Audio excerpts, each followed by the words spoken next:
Bueno, vamos con la aceleración. ¿Qué es la aceleración? Pues en la mayoría de los movimientos la velocidad no se mantiene constante. En una carrera los atletas parten del reposo, poco a poco van aumentando su velocidad. No llevan siempre la misma velocidad. Cuando hacemos un viaje en coche debemos variar nuestra velocidad para adecuarla a la vía por la que circulamos. Incluso aquí, cuando veis a este chico tirando una pelota hacia arriba, pues al principio la pelota va más rápida, poco a poco se va parando, llega un momento en el punto más alto donde la velocidad se hace cero y luego empieza a caer cada vez más deprisa. Así que la velocidad va cambiando. Pues vamos a definir aceleración como la variación de la velocidad de un cuerpo por unidad de tiempo. Es decir, la aceleración lo que mide es cómo de deprisa cambia la velocidad. Si un móvil siempre se mueve con la misma velocidad, pues la aceleración será cero, lo que es lo mismo, no hay aceleración. Vamos a calcular la aceleración de un cuerpo. O mejor dicho, la vais a calcular vosotros. Es relativamente sencillo. Yo os planteo que hagáis este experimento y que lo grabéis. Que lo grabéis con el móvil, por ejemplo. Y que hagáis los cálculos que aquí se piden.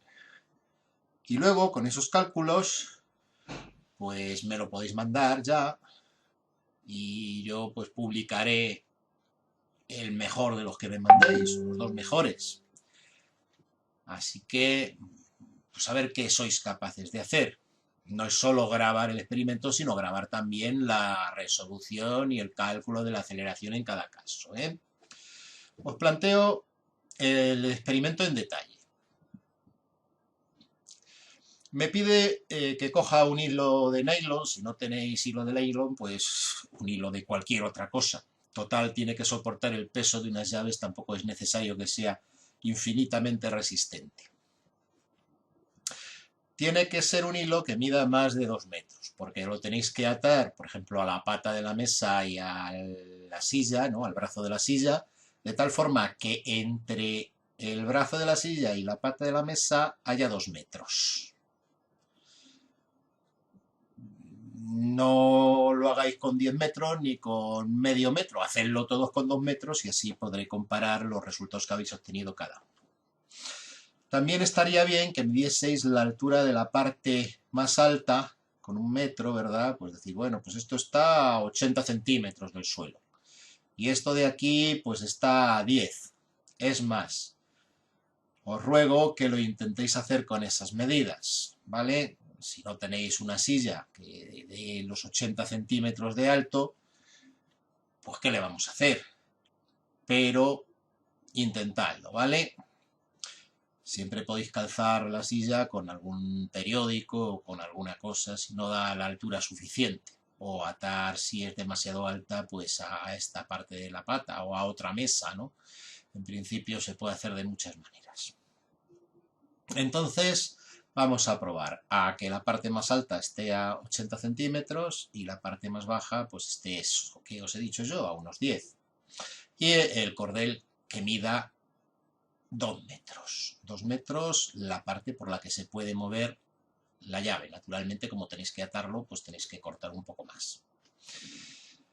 Bien, y aquí habla de hacerlo con un cronómetro, pero podríais incluso, si grabáis el vídeo, no sería necesario, porque basta con que en el vídeo vayáis mirando en qué instante empieza la llave a moverse, en qué instante del vídeo pasa por aquí y en qué instante del vídeo llega al final, con lo cual a lo mejor en el vídeo es más fácil medir los tiempos que con un cronómetro. De todas formas, si lo queréis hacer con un cronómetro, pues perfecto. Y haced una marca que se vea bien en el hilo para que podáis ver cuándo pasa justo por la mitad, por 1 metro de distancia. Y anotáis pues esto que tenéis aquí. El tiempo que tarda en llegar la llave que está deslizando por aquí al primer metro y luego el tiempo que tarda la llave en llegar al final de la mesa, ¿vale? anotáis esas dos medidas y luego intentáis a partir de esas medidas calcular la aceleración a la que ha estado sometido ese cuerpo, esas llaves, mientras han estado bajando. Es un trabajo voluntario, ¿vale? No es obligatorio hacerlo, pero yo creo que puede ser entretenido. Y además, si lo hacéis con el vídeo y luego hacéis los cálculos bien y hacéis una edición bonita, pues puede quedar chulo. Ya os digo que publicaré los que estén mejor, o el que esté mejor si no hay mucho donde elegir. Bueno, para calcular esa aceleración vamos a necesitar las fórmulas que vemos aquí a continuación, donde nos habla de aceleración media. Dice, un móvil cuando acelera no suele hacerlo siempre al mismo ritmo, pero podemos calcular su aceleración media. ¿Y cómo definimos esa aceleración media? Pues la calculamos dividiendo la variación de la velocidad entre el tiempo transcurrido. Voy a anotarlo aquí en la pantalla esta y fijaos que en realidad es muy parecido a la de la velocidad media, solo que cambia lo que pongo en cada caso. Voy a poner esto en azul y lo vamos haciendo. Bien, ahora voy a usar lo mismo que antes, solo que VF va a ser la velocidad final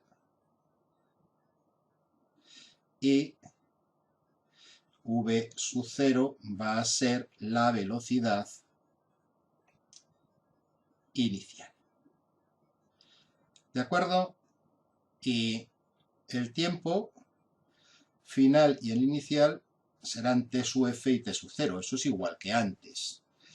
Y ahora, ¿cuál va a ser la aceleración media? Pues la aceleración media ahora es la velocidad final menos la velocidad inicial dividido por el tiempo final menos el tiempo inicial, el tiempo cuando empiezo a medir ese tiempo.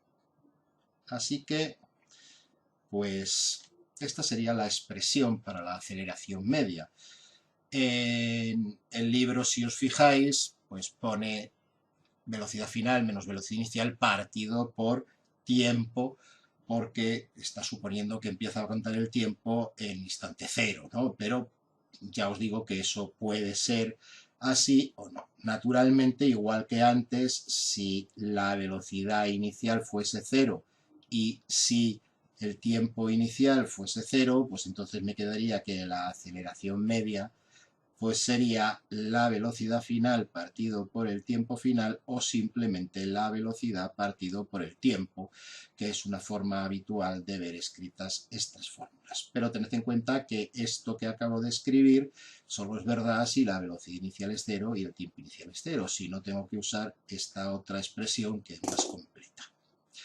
Así que eso es lo que me daría la aceleración media.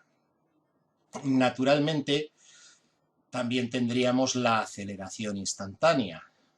La aceleración instantánea, si el intervalo de tiempo que estoy midiendo es muy pequeño, pues casi coincide con la aceleración media. Pero ya os digo que las magnitudes instantáneas las veremos en otro curso de la ESO más adelante. Aquí me dice que cuando un móvil reduce la velocidad hablamos de aceleración negativa o deceleración. Bueno, en realidad la magnitud se llama aceleración. Si es negativa significa que la aceleración hace disminuir la velocidad. Y si es positiva, pues que hace aumentar la velocidad. No tiene más misterio. Aquí tenéis un pequeño ejemplo en el que os pide calcular la aceleración media pues de un galgo, ¿no? Dice un galgo que corre con una velocidad de 2 metros por segundo y 4 segundos después alcanza 18 metros por segundo.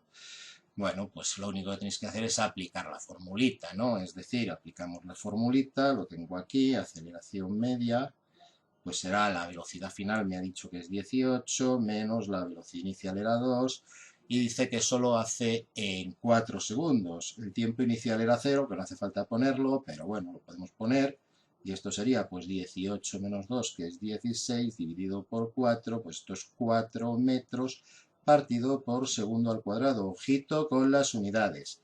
La velocidad se medía en metros por segundo o en kilómetros por hora, la aceleración se mide en metros partido por segundo al cuadrado.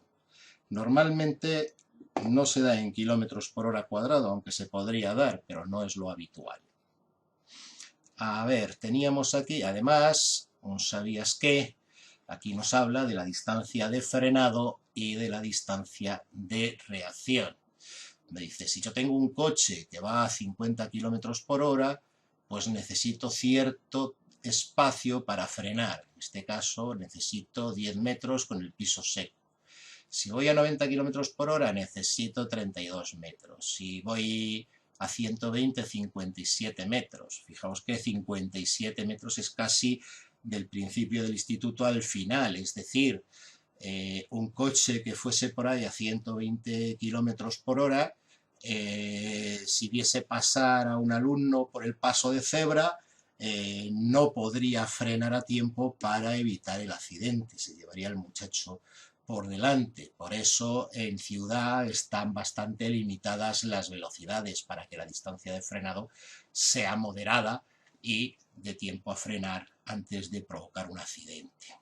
En carretera, pues normalmente hay más visibilidad y menos peligros, menos obstáculos que te pueden salir a la vía y por eso se permiten velocidades más altas. Aparte de eso, hay otro tiempo que es el tiempo de reacción, que es el tiempo que tardas desde que percibes un riesgo hasta que aprietas el pedal del freno. Ahí se te pueden ir enseguida otros 20 o 30 metros, dependiendo de la velocidad, o 50 o 60 si vas más deprisa. Entonces hay que tener mucho cuidado con estas cosas. La velocidad es peligrosa. Vale, y aquí tenemos unas actividades que os mandaré a hacer ahora en una ficha. Estas sí que serán obligatorias, no como la de la silla y el cordel, ¿vale? Por cierto, aquí teníais un bonito observa con un coche, ¿verdad? Y bueno, pues aquí te dicen que este coche es capaz de alcanzar los 100 km por hora en determinado tiempo, ¿no? Os dicen aceleración de 0 a 100 km por hora en 10,5 segundos. Como curiosidad, ¿cuál sería la aceleración si yo paso de 0 a 100 km por hora en 10,5 segundos? Pues lo primero que tendréis que hacer es calcular cuánto vale esta velocidad, ¿verdad? 100 km por hora en metros por segundo. Os lo voy a decir, pero me gustaría que lo anotaseis en vuestro cuaderno, que hicieseis vosotros el cálculo. 100 km por hora son 27,78 metros por segundo. Si esa cantidad la divido por los 10,5 segundos, me va a dar que la aceleración es 2,65 metros partido por segundo al cuadrado. Todo esto que os he dicho lo podéis anotar y luego podéis comprobar que efectivamente es así. Es decir, este coche tiene una aceleración de 2,65 metros por segundo al cuadrado. No es precisamente el coche más potente del mundo, pero bueno, tampoco necesitamos más. Bueno, hasta aquí la aceleración.